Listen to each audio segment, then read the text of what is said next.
Dopo la consegna dei lavori di recupero e ristrutturazione del Museo Civico ad Agrigento, l'intervista al sindaco Firetto, work in progress.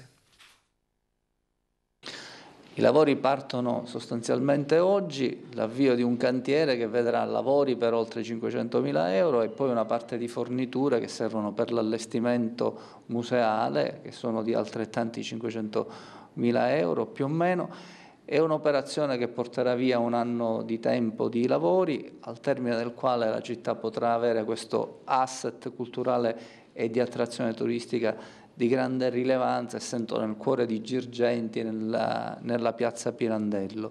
I filippini, l'ex collegio dei Filippini, verranno riconvertiti ad altra destinazione, ma comunque culturale e di collegamento con la Valle dei Templi.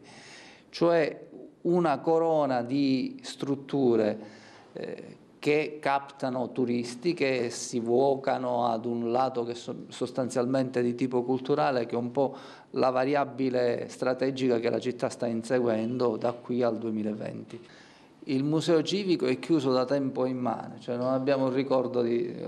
quelli della mia generazione non hanno certamente il ricordo del museo civico, per cui è una vicenda che ha portato via tanti anni, anche diciamolo pure, di dibattito politico, ecco.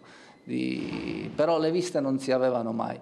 Mi piace poter dire che questa rappresentava una di quelle opere che 2 anni e mezzo fa, quando partimmo in questa esperienza amministrativa, dicemmo noi dobbiamo aprirlo ed è un'operazione che è avvenuta in un tempo, vorrei dire, corto, avendo un finanziamento di tipo regionale, disincagliando alcune pastoie burocratiche che si erano nel frattempo addensate, ed oggi devo ringraziare l'ufficio tecnico del Comune, tutti coloro che ci hanno veramente lavorato alacremente per consegnare questo bene alla nostra città e alla fruizione turistica.